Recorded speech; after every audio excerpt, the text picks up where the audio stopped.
Bismillahirrahmanirrahim. Assalamualaikum warahmatullahi wabarakatuh. Selamat datang ke kelas Muallimah Najibah dalam kelas Bahasa Melayu tahun 3.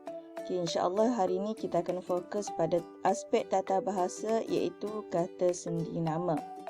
Hari ini hari Ahad, tarikh 8 Ogos 2021. Sebelum kita mulakan kelas, pastikan murid sudah bersedia dengan buku teks dan buku aktiviti bahasa Melayu. Untuk pembelajaran kita hari ini, murid-murid boleh buka buku teks jilid 1, muka surat 36. Buku teks jilid 1, muka surat 36. Seperti biasa, sebelum kita mulakan kelas, kita akan baca doa bersama-sama. Bismillahirrahmanirrahim. Allahumma aftah alaina hikmataka wanshur alaina min khazaini rahmatika ya arhamar rahimin. Rabbi shrah li sadri wa yassir li amri wahlul 'uqdatam min lisani yafqahu qawli. Rabbi zidni ilman warzuqni fahman waj'alni minal mu'minin.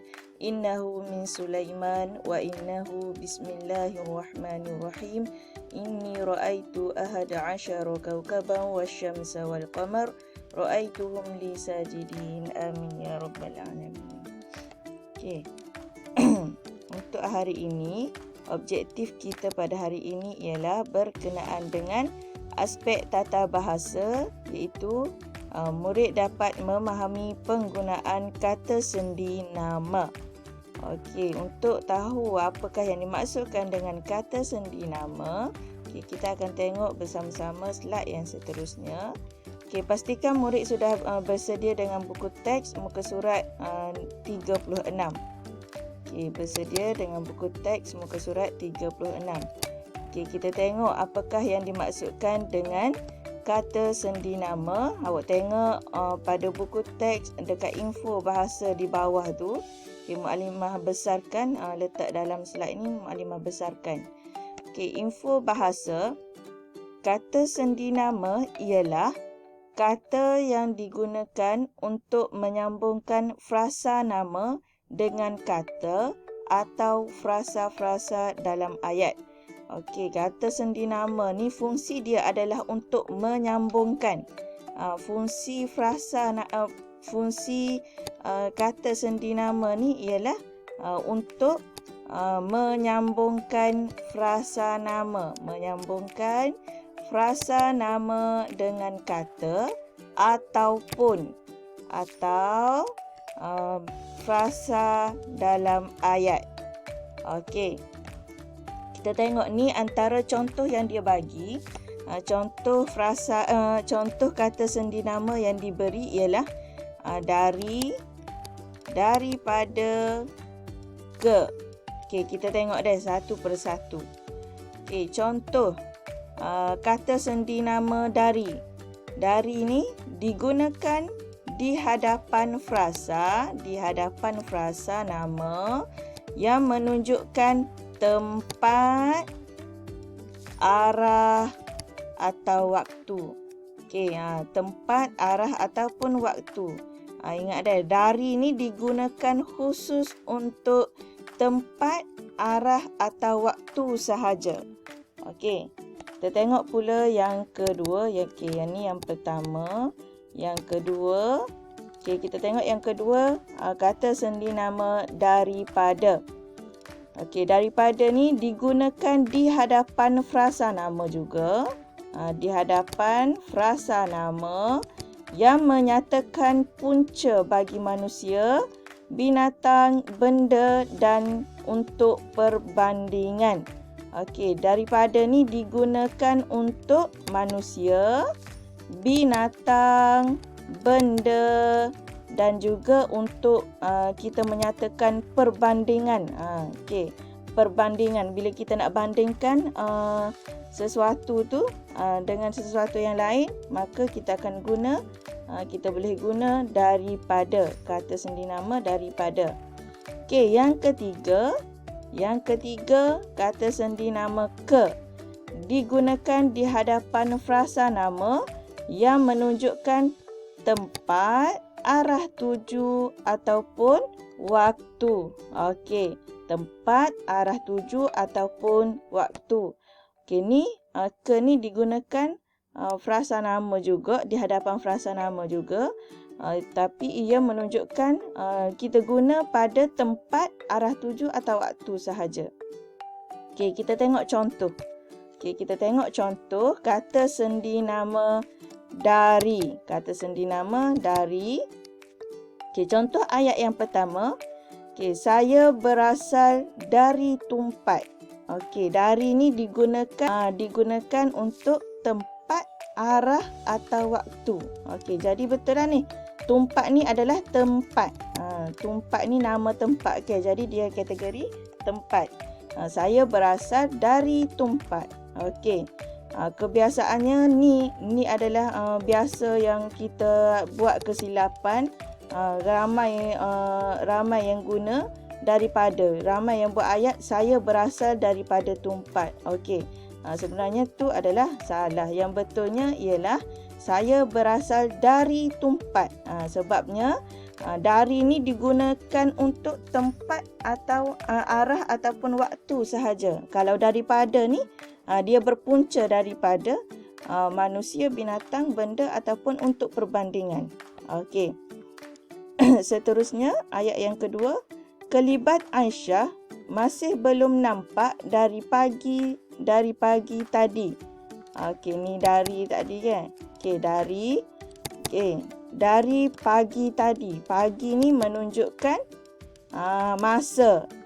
Tempat ni, Tumpat ni menunjukkan tempat. Okey, pagi ni menunjukkan masa. Jadi kita guna kata sendi nama dari. Okey, yang seterusnya, rumah Afiq tidak jauh dari sini. Okey, tidak jauh dari sini. Okey, dari sini ni menunjukkan arah. Okey, sini ni menunjukkan arah. Maka kita akan guna dari. Okey. Seterusnya, kata sendi nama daripada. Okey, contoh ayat. Syahmi menerima hadiah daripada ibunya. Daripada ibunya. Ibunya ni adalah manusia. Okey. Yang kedua, meja itu diperbuat daripada kayu.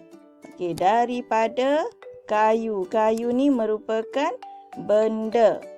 Okey. Seterusnya, bulu tangkis itu berasal daripada bulu angsa. Maknanya di sini angsa adalah haiwan. Kita akan guna daripada. Okey, seterusnya kata sendi nama ke.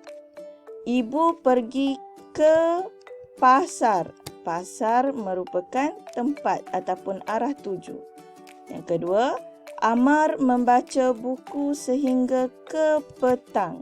Okey, ke petang menunjukkan arah waktu. Okey, menunjukkan waktu. Kalau awak perasan sini, waktu ni dia ada dua, dari dan ke. Cuma kita kena tengoklah berdasarkan ayat.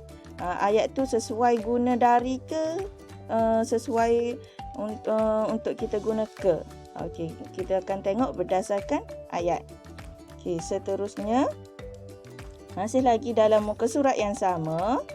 Okey, awak tengok pada teks dalam muka surat yang sama juga. Okey, teks kita pada hari ini ialah cergas dan cerdas. Okey, kita akan isi sama-sama dah. Hanif terpilih untuk menyertai pasukan pelapis bola sepak sekolahnya. Dia mendapat latihan daripada Cikgu Rashid. Okey, daripada kata sendi nama, Cikgu Rashid ni merupakan frasa nama. Okey, frasa nama iaitu dia dalam kategori orang ataupun manusia. Okey, pasukan bola sepak sekolahnya selalu berlatih di padang sekolah. Di kata sendi nama, padang sekolah tempat. Pada waktu petang. Okey, pada kata sendi nama, waktu petang ialah inilah waktu. Okey, mereka akan berlatih dari pukul 5 hingga pukul 6 petang. Okey, ni dari kata sendi nama, pukul ni adalah waktu. Hingga ni pun kata sendi nama juga. Okey, cuma tidak dinyatakanlah dalam contoh mukadimah tadi. Mukadimah ambil sebahagian sahaja. Okey, permainan bola sepak juga mengubah Hanif daripada murid yang kurang keyakinan diri kepada murid yang lebih bersemangat dan yakin diri. Okey, daripada murid ni merupakan orang ataupun manusia, kepada kata sendi nama, murid ni juga manusia ataupun orang. Seterusnya, setelah menjalani latihan, pasukan bola sepak SK Gemilang akan mengadakan perlawanan persahabatan dengan SK Perdana pada minggu hadapan. Perlawanan akan bertempat di padang sekolah SK Perdana. Perlawanan bermula pada okay, awak tulis sendiri dah. Pada pukul 9 pagi hingga pukul 11 pagi. Perlawanan ini diadakan pada hari Sabtu. Okey, ini adalah contoh penggunaan kata sendi nama sahaja. Awak tak perlu buat hak ni. Awak hanya dengar sahaja penjelasan ataupun cara mukadimah guna kata sendi nama dalam teks. Okey, untuk latihan murid-murid hari ini, okey, awak boleh buka buku aktiviti Bahasa Melayu jilid 1, buka muka surat 44 dan 45. Buka muka surat 44 dan 45 dan selesaikan latihan yang diberi. Sekiranya ada persoalan, boleh WhatsApp mukadimah atau call lah. Okey, itu sahaja untuk hari ini. Sekian, terima kasih. Assalamualaikum warahmatullahi wabarakatuh.